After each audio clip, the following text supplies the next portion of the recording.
Sir, this is a personal issue, not related to a Vedic topic. I really need your guidance. I feel you can help me. I love one girl so much, and she also. We are very close to each other. It's not mere physical attraction anymore. I love her so much. I care for her so much. I think about her so much, but I feel she never cares for me. I have to always message her, call her. She never ever has cared for me, so much so I have cared for her. I'm very stressed with this relationship. I cannot leave her, and at the same time I'm unable to tolerate she ignoring me. I'm 24 years and she is 22 years. I'm in severe depression. Whenever I asked her about this, she makes me feel that I am not so much important to her. Please help me and guide me. Okay, such questions are rare to me. Normally I get questions related to Vedas, but anyway, I do not want to ignore this question. I feel it is important, and also maybe some of you who are watching my channel might also have this issue. So I just want to give some of my thoughts in this case based on my experience in life and based on what I have observed with other people whom I know. The first and foremost thing which I've always told in my previous videos, in many videos related to Vedas also, is learn from Agnihotra. The most important thing in our life which we must focus on, especially when it comes to relationship, and this relationship, be it wife or husband or children or mother or father or Acharya or even Paramatma, because we have relationship with everyone. Whether it is anyone in the relationship, always focus on giving, never ever focus on getting anything from them. You must focus your life on giving something. That's what Agnihotra teaches us. When you do everyday Agnihotra, you do not get back from the Agni, you give it to Agni. You give Agni to the Homakunda. You put Samida, you put Samagri, you put ghee, you put Prasad, you put herbs, everything you put in the Hamankund. What you get back is automatic process, but giving is the focus in Agnihotra. Similarly, your life has to become an Agnihotra. Each and every one of us, when we start giving in a relationship. Why I said Acharya and Paramatma? Because we are in relationship with Acharya. Suppose if you have an Acharya, you are having a relationship, he is your Pitamaha. Even in that relation, please give first. Don't expect something from Acharya. And in Paramatma, what can you give? Paramatma does not need anything. What you can give is respect and worship and prayer and stuti, etc. You give to Paramatma, do not expect that Paramatma has to give something to you. He has already given everything to us, right? So in a relationship, we must always first of all focus on giving. The problem, I don't know if you will see this video, but anyway, since you have mailed me, I am sure you will see this video. But generally I'm speaking is the problem is the focus of this person is depression because of not getting back. See, the focus has to be, I am giving love, I am giving attention, I am giving care, I am giving everything to that person must be the focus. The problem is we have an unconscious bias. When you give something to your wife, you give a gift to your wife, you give a gift to your children, you give something to somebody, you have an unconscious bias. You expect them to return to you when you are in need. You have an unconscious bias. For my birthday, what my wife will give back, because for her birthday I gave something, right? This comes inside the mind. I'm speaking about husband and wife in general. Similarly, children, you have given everything of yours to your children, and you expect that children, when they grow old, you expect them to take care of you. But when you do not expect them to take care of you and they take care of you, it will give you immense pleasure and happiness. It will give you sukh, peace, etc. So do not ever expect anything back in relationship is the mantra. It's not easy. It is extremely difficult in a relationship to be coming to this position. It requires very, very sincere tapasya and very, very sincere swadhyaya. I am relating again to Vedic. If you are not spiritual, you cannot come to this level. When you become spiritual, you can come to this level very easily. Start just to focus on giving. Don't focus on getting it back. And you will surely get back. This is the rule of the world.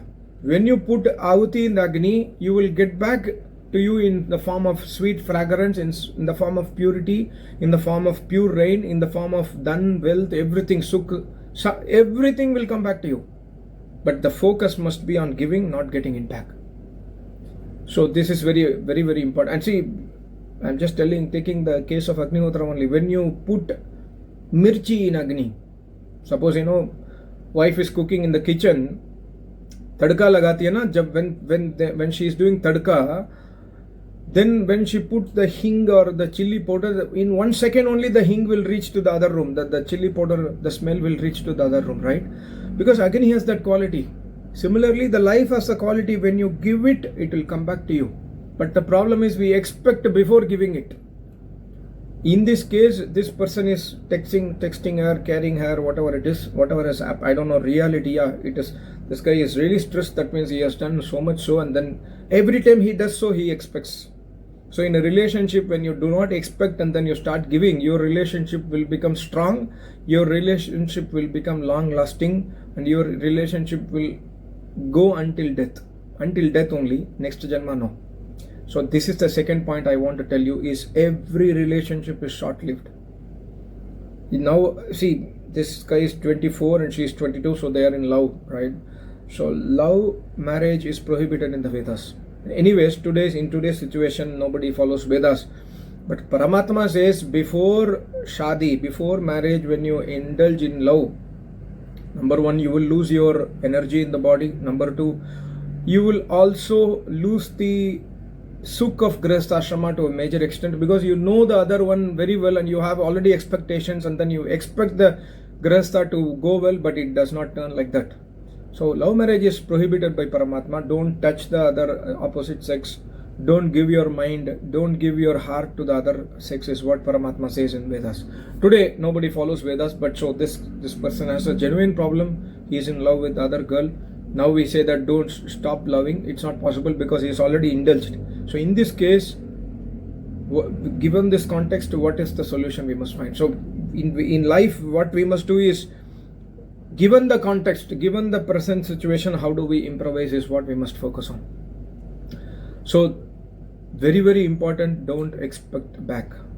That's the most important. Number two is, don't become judgmental in a relationship. Never judge the other person without knowing the full story.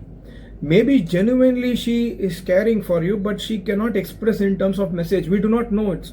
So every time you message her, you are caring for her, but she is not replying to you. Genuinely, it might be her problem that she does not want to message. And when she is in front of you, she is caring for you, she is loving you. You are able to analyze that. So leave this expectation of, she has to care for me. I am traveling, she has to call me. I call her and ask her, have you eaten your breakfast? Have you eaten your lunch? Why she is not doing? This is a very silly thing. Don't become judgmental. If you are judgmental, if you judge the other person, your relationship is already going towards death. And the point I want to tell in the previous one is, every relationship is short-lived. Short-lived in the sense, maximum a relationship can go up to 100 years until you are alive, right? 100 years maximum, because 100 years is the maximum age today in modern situation. Nobody lives 200 years. So let's say 100 years. So the maximum time you can be in relationship is 100 years with any person in this world who is living and you are also living. So it's not an eternal relationship. It's a very short-lived 100 years. So keep that in mind before putting decoration of sorrow, decoration of depression, anxiety, and other things. You are decorating yourself with depression, anxiety, right? I'm not saying that you are lying. It's natural. I understand you are feeling sadness, you are feeling misery, you are feeling pain. These are all decoration. But understand that the total span of relationship is 100 years. And you are 24. Suppose, let me assume that you know her for the last 4 years. So from 20 years, and if you are, touch wood, you live up to 100 years. Next 80 years is the relationship. After that, you are some other person, she is some other person.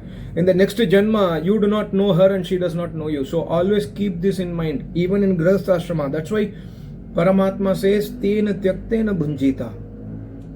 All our belongings, our property, our wealth, our dollars, our bank account, our, the relationship, wife, husband, children, etc. is only this Janma only.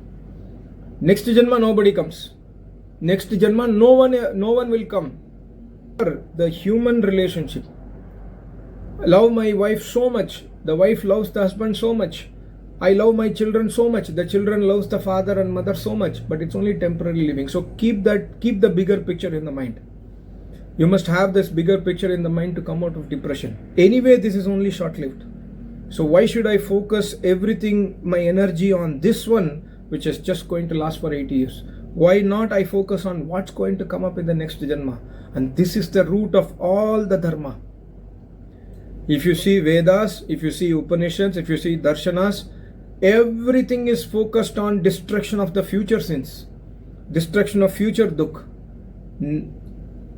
दुख आने वाला जो है, कल की दुख है, for that I am working. I cannot destroy my yesterday dukh, I cannot destroy my current dukh, but what is going to come, the next Janma I can work. Tomorrow's issue I can work today.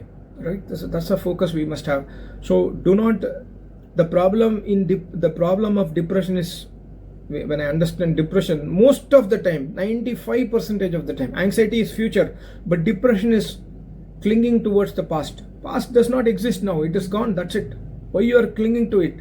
The real reason you are clinging to it is your expectation, your judgmental approach.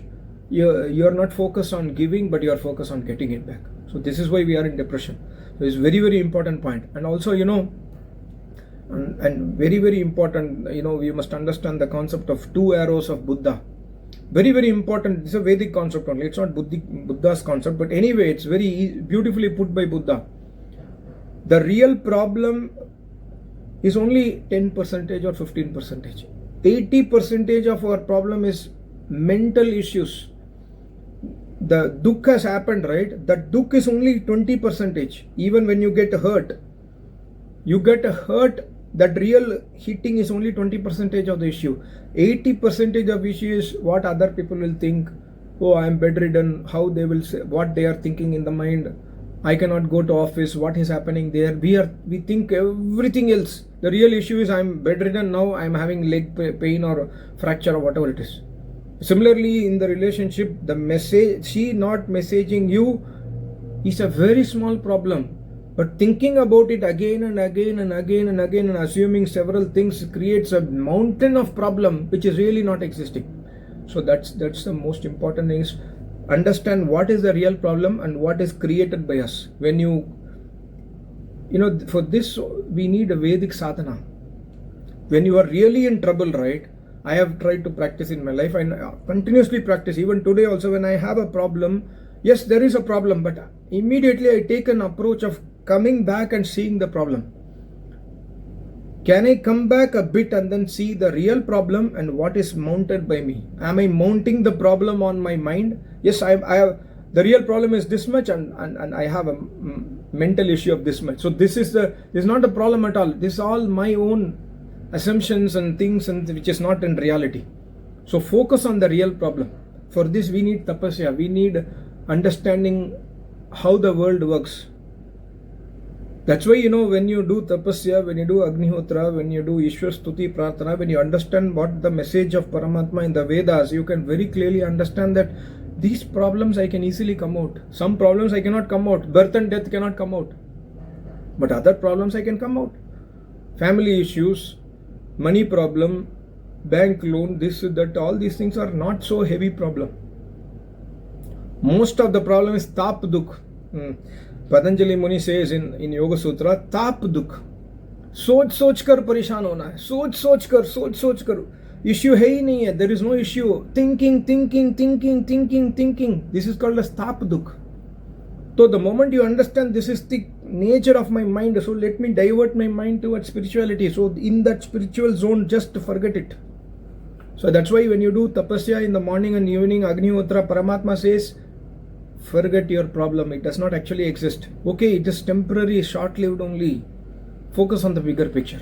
So these kind of suggestions I can give you. And also, even in reality, let's assume that she is ignoring you. Even in reality, that she is not interested in you. She says to you that I don't care. I will not message you. If you want to stick to me, otherwise get lost. If she says like this, if this is a real, it can happen in relationship like this also. Then also understand it's, even if she is with you, it's going to be 8 years. If she is not with you, it's okay. Just move on. Before she coming to your life where you are happy, before she coming to your life where you able to do everything properly, yes, right? It's all, if before she came to your life, everything is okay. When she came to your life, it became more sweet. And now she is gone, so just go back to your status of before she coming into your life. I mean, you must try to find your ways to trick your mind. When you start tricking your mind, which will help you to stay positive, which will help you to focus on Paramatma, which will help you to focus on your next Janma, which will help you to focus on doing Shubh Karma, which will help you to focus on coming out of depression. Do all those tricks towards your mind, and mind will listen, because mind is not Chetan. Mind is Jad. This is a mouse. I have Logitech mouse, right? This is mind for me. Mind is Jad Padarth. When I drop the mouse, it will fall down. When I take the mouse, it will come in my hand. Similarly, mind also is very similar, but mind is not as heavy or big as this mouse. I can easily lift and drop it back. Mind is Suksham Padarth. But you are Jivatma, you are more Suksham. You are having the capability to trick your mind. The problem is we do not find the ways. The only way to trick the mind is to adopt Vedic Dharma. When you start following Paramatma, when you start following Vedic path, when you start following worship, you will get so many ideas to trick the mind, to make your mind proper, to stay positive even in difficult times. All those things will automatically come to you with the grace of Paramatma. So these are some of the points which I can tell you, which might help you. I'm not too sure if I really addressed your problem, but please understand in your mind that most of your problem are because of your assumption. It may not be reality. So always try to fact check. And one thing I have followed in my life, whenever I'm in difficulty, this is a time and again I tell to everyone whom I meet, even to my wife, I tell my daughter or anybody whom I meet, time and again I say, keep a diary, write down your feelings. I keep a diary. This diary is for my notes, what my Acharya says, or whenever I do Svadhyaya. But in this also, in the last I would have written something. When I have a feeling, I have a problem, I write down the problem and I write down my feelings. When you start writing down your issues, you will be able to understand the problem from a third person perspective. When you are able to understand, like I am advising to you, right? It's easy for me to advise because I am a third person. I am not indulged in the problem. When you start writing in your book, you will start seeing the problem as a third person. And even if you are in depression, when another person comes to you for advice, you will be able to give a better advice because you are a third person. Similarly, when you start writing down your issues and writing down your thoughts, you will immediately start understanding something, some magic starts happen. It will happen. I have seen the magic happening in my life. I started writing like maybe 7-8 years back. Whenever any issues, be it money problem or relation problem, any problem, just write down. You don't need to store it, just tear the paper, that's not a problem, but write it down so that you are able to attack and tackle the issue more swiftly. So these are some of the suggestions that comes to my mind. I hope this video helped you. Please also forward to other people who are in this kind of problems. Thank you so much. Namaste. Om.